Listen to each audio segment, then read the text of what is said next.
আসসালামু আলাইকুম দর্শকবৃন্দ, আপনাদের সাথে একটা বিষয় নিয়ে শেয়ার করব।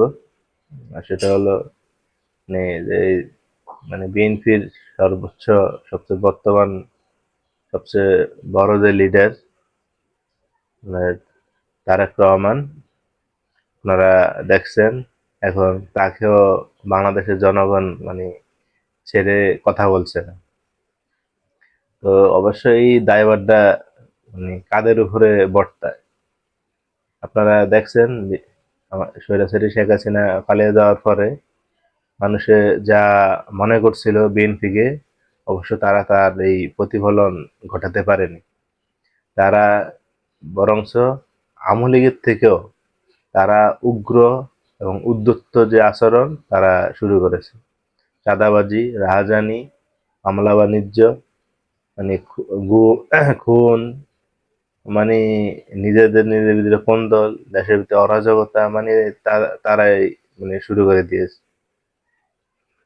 এক্ষেত্রে আওয়ামী লীগ মানে খারাপ ছিল, কিন্তু বিএনপির থেকে মানুষ যে এক্সপেক্টটা করেছিল আওয়ামী লীগের আমলে, যে তারা তার প্রতিফলন ঘটাতে পারেন, বরং তারা উদ্যত্ত আচরণই করেছে।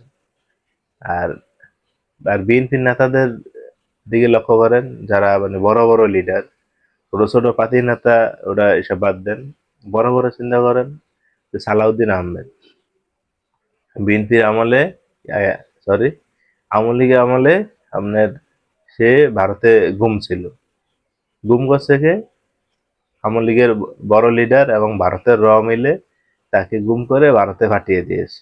সে ভারতের শিলং এ রাজার হালে সে একটা বাংলোর ভিতরে ছিল। দেশে আসার কোনো সুযোগই নাই তার। হাসিনা পালিয়ে যাওয়ার পরে সে দেশে আসলো। আইসা এই বিপ্লব, মানে সে সে এক মানে মানবতার একটা বয়ান দিল। মানুষে ভাবলো যাক, দেশে বিদেশে গুম ছিল, এখন দেশে এসে হয়তো ভালোই। কিছুদিন পর থেকে দেখেন তার যে উদ্ধত্ত আচরণ, এবং প্রতিনিয়ত যে দেখেন আপনি যে ঐক্যমত্য কমিশনের ভিতরে তার যে অ্যাটিটিউড, মানে এক কি কমু, ভাষায় প্রকাশ করা যায় না। সে নিজের পছন্দ মতন হইলে সে মানে, আর নাইলে মানে না।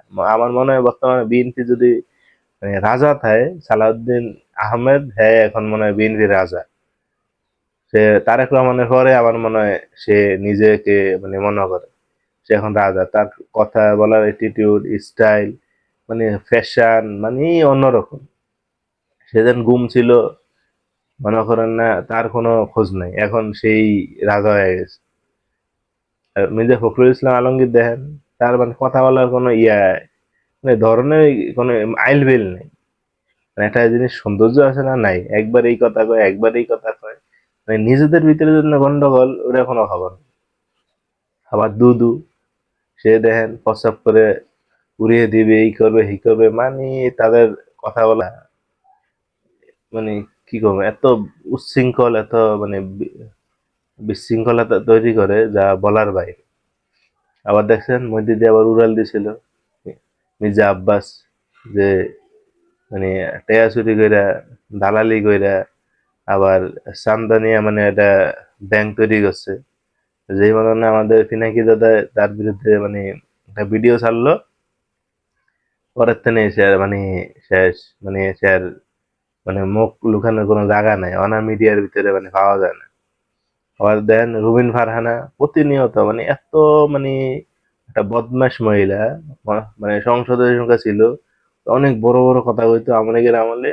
মনে করতাম ওই আবার আরেকজন ছিল হারুন, হারুনুর রশিদ, দুজনের বক্তব্য শুনলে মনে হইতো তারা এত দেশপ্রেম, বলার বাইরে। যেই মনে করেন না ইয়া হাসিনা ফলে গেল, ঠিক আছে, মনে করেন এখন তাদের দুজনের কথাই, বিশেষ করে হারুনুর রশিদ একটু কম কথা কয়, বা বিভিন্ন টক শো কম দেখা যায়, আর রুবিন ফারহানার একটু বেশি পাওয়া যায়। এত উচ্ছৃঙ্খল কথা কয় যেটা বলার বাইরে। তার বাসায় এখন আওয়ামী লীগের মনে হয় লেসপেন্সারি করতেছে, আওয়ামী লীগের একটা দালাল। আমি এই বিষয়ে একটা ভিডিও বানাইছিলাম, ঠিক আছে, আপনারা ওটা দেখে নিন। মানে একটা মানে এত বদমাশ একটা মহিলা কি কম, তারা নিয়ে ফিনে গিয়ে দাদা একটা ভিডিও সকালে করছে, ফোন কইছে আবার আরেকটা বানাইবো। ঠিক আছে, মানে মজার কথা, মানে এত ফিনে দাদা অবশ্য কারো ব্যাপারে অত ভিডিও বানায় নাই, যদি সে মানে বেশি অতিরিক্ত বাড়াবাড়ি করে। তো সে এত বাড়াবাড়ি করতেছে, মানে একটা বানাইছে এখন কইতেছে আরেকটাও বানাইবো। ঠিক আছে, মানে তার কথা বলার ভাষা, ল্যাঙ্গুয়েজ কি কয় না কয়।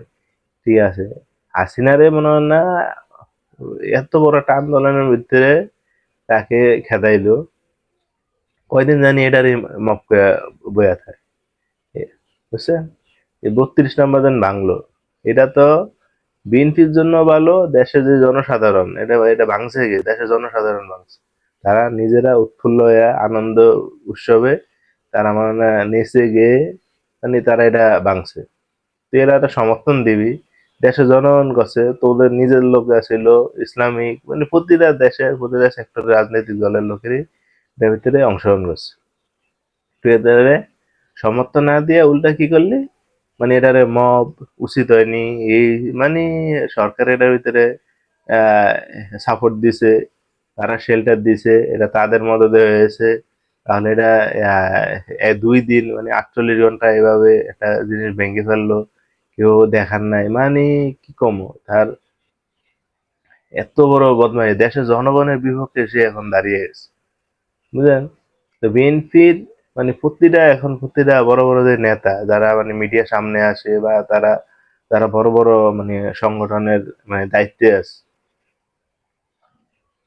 বুঝলেন, মানে তারা এত বিশৃঙ্খলতা, এই জন্য এই কারণেই এখন বর্তমানে দেখেন এই যে একটা ঘটনা ঘটলো, আপনার পাথর মেরে যে হত্যা করলো।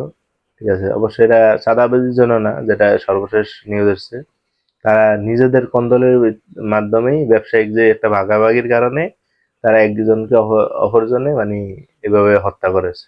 অবশ্যই এটা আমরা সমর্থন করি না, এরকম নৃশংস ভাবে পাথর মেরে হত্যা।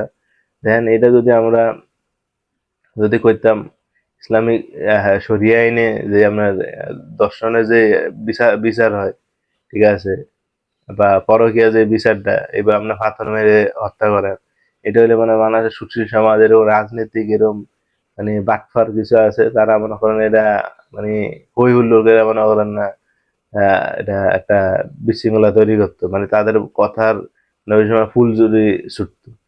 এখন নিজের দলীয় লোকজন এইভাবে হাতাল মেরে মানুষকে হত্যা করে, এটার ওই রকমের কোনো সমস্যা নাই, এটা একটা মানে দলীয় কোন দলে এটা অনাকাঙ্ক্ষিত ঘটনা। বুঝলেন, এটা হলো এখন অনাকাঙ্ক্ষিত ঘটনা। আর যদি ওই ইসলামী শরিয়া আইনের কথা কয় না, এটা হওয়া যাবে না, এটা মেনে নেওয়া যাবে না। মধ্যযুগীয় আইন, মধ্যযুগীয় বর্বরতা, মানে যত বাটফারি যত কথাবার্তা আছে তারা এটা মানে শুরু করে দিত। তো দেখেন এটাকে কেন্দ্র করে এখন দেশের জনগণ মানে ছাত্রছাত্রী মানে তারা যেই মানে স্লোগান দিয়েছে, মানে এখন তারা তারা মনে করতেছে এটা তারেক রহমান করতেছে।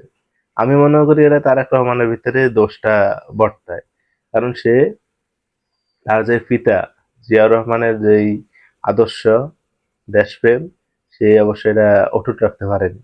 সে যদি অটুট রাখতে পারতো তাহলে বাংলাদেশের বর্তমান যে সংস্কার নিয়ে যে মনে করেন না ঘুরপাক আছে, মানে কি দিনকে দিন গত 10-11 মাস যেটা একটা জিনিস সংস্কার করতে এতদিন লাগে, 1 মাস যথেষ্ট।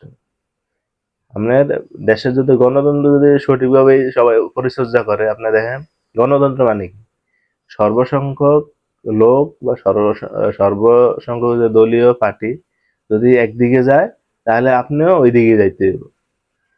কিন্তু দেখেন বাংলাদেশের 80-90% আপনার রাজনৈতিক দল একটা জিনিস সমর্থন করলেও কিন্তু বিএনপি এটা সমর্থন করে না। এটাই দোষটা কার? এটা তারেক রহমানের দোষ। কারণ সে তার আহ, এই সমস্ত সংস্কার সে নিজে চায় না বলেই তার বিভিন্ন যে এই সংগঠনের যে সমস্ত নেতাকর্মী তারও এটা সমর্থন করে না এবং বিশৃঙ্খলা তৈরি করে।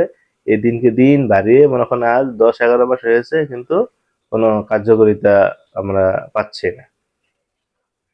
তো এই দোষটা আমি মনে করি তারেক রহমানের। তো দর্শক, আপনারা কি মনে করেন আপনারা কমেন্টের মাধ্যমে জানাবেন, আর আমার এই চ্যানেল সাবস্ক্রাইব করে পাশে থাকবেন। লাইক করবেন, শেয়ার করবেন। আসসালামু আলাইকুম, আল্লাহ হাফেজ।